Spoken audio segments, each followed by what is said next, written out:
بسم اللہ الرحمن الرحیم۔ سٹوری بینک کے معزز ناظرین کو میرا السلام علیکم۔ ابلیس کے لفظی معنی انتہائی مایوس کے ہیں۔ یہ راندہ درگاہ ہونے کے بعد ہمیشہ کے لیے اللہ کی رحمت سے مایوس ہو گیا تھا، اس لیے اسے یہ لقب ملا، ورنہ روایات کی روح سے اس کا اصل نام عزازیل تھا۔ پہلے یہ جنات میں سے تھا، اپنے رب تعالیٰ کی اطاعت سے نکل کر ابلیس ہوا۔ اس کا علم ناقص تھا، مزاج ناپاک تھا، وہ غرور اور تکبر میں مبتلا ہو گیا تھا۔ انسان کو اللہ نے محدود نظر سے نوازا ہے، یعنی وہ جنات کو براہ راست نہیں دیکھ سکتا، لیکن انبیاء کرام علیہ السلام کو اللہ کے خاص بندے ہونے کا شرف حاصل ہے، اور بے شک اللہ تعالیٰ نے اپنے بیشتر انبیاء علیہ السلام کو لاتعداد صفات سے نوازا ہے، جن میں سے ایک یہ بھی ہے کہ انبیاء علیہ السلام نہ صرف ابلیس کو دیکھ سکتے تھے بلکہ ان میں سے بعض کا اس کے ساتھ براہ راست مناظرہ بھی ہوا ہے۔ اسی طرح ایک مرتبہ شیطان نے حضرت موسیٰ علیہ السلام کو اپنے رب کی بارگاہ میں سفارشی بنایا کہ وہ اس کی توبہ قبول فرما لیں۔ حضرت موسیٰ علیہ السلام نے اللہ کی بارگاہ میں سفارش کی تو اللہ تعالیٰ نے ارشاد فرمایا کہ اے موسیٰ، اگر یہ آدم کی قبر کو سجدہ کر لے تو میں اس کی توبہ قبول کر لوں گا۔ حضرت موسیٰ علیہ السلام نے شیطان کو یہ بات بتائی تو اس پر مردود شیطان نے غصے کی حالت میں کہا کہ جب میں نے ان کی زندگی میں انہیں سجدہ نہیں کیا تو ان کے مرنے کے بعد انہیں سجدہ کیسے کر سکتا ہوں؟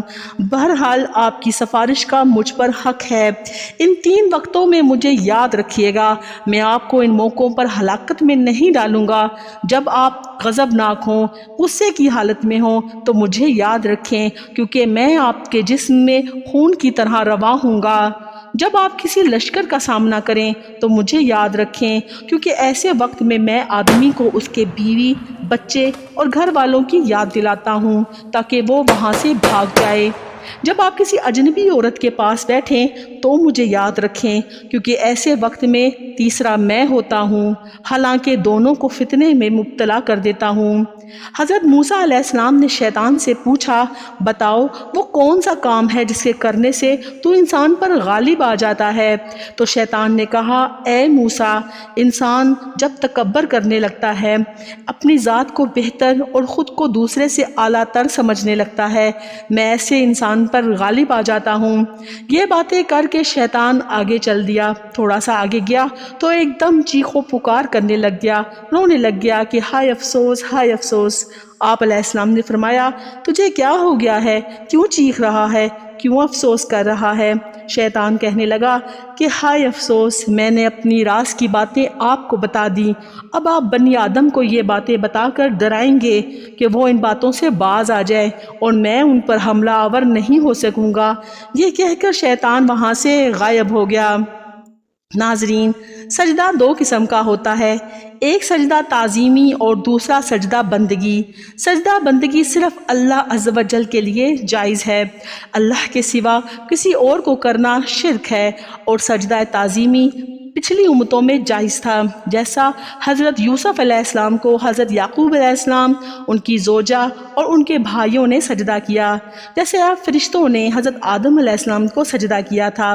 یہ بھی سجدہ تعظیمی تھا جو اللہ کے حکم سے ملائکہ نے کیا۔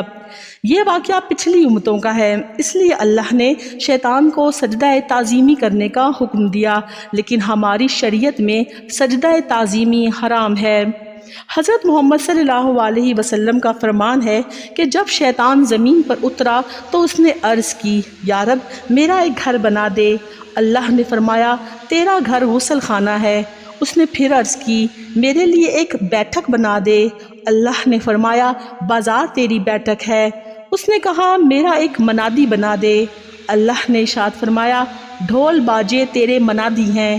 پھر عرض کی، میرے لیے کھانا مقرر کر دے۔ تو اللہ نے فرمایا، جس چیز پر میرا نام نہ لیا جائے وہی تیرا کھانا ہے۔ اس نے پھر کہا، میرے لیے کوئی قرآن بنا دے۔ تو اللہ نے ارشاد فرمایا، برے اشعار تیرا قرآن ہے۔ اس نے پھر عرض کی، میری حدیث بنا دے۔ تو اللہ نے فرمایا، جھوٹ تیری حدیث ہے۔ اس نے پھر عرض کیا، میرے لیے شکاری جال بنا دے۔ تو اللہ عز و جل نے ارشاد فرمایا، عورتیں تیرا جال ہیں۔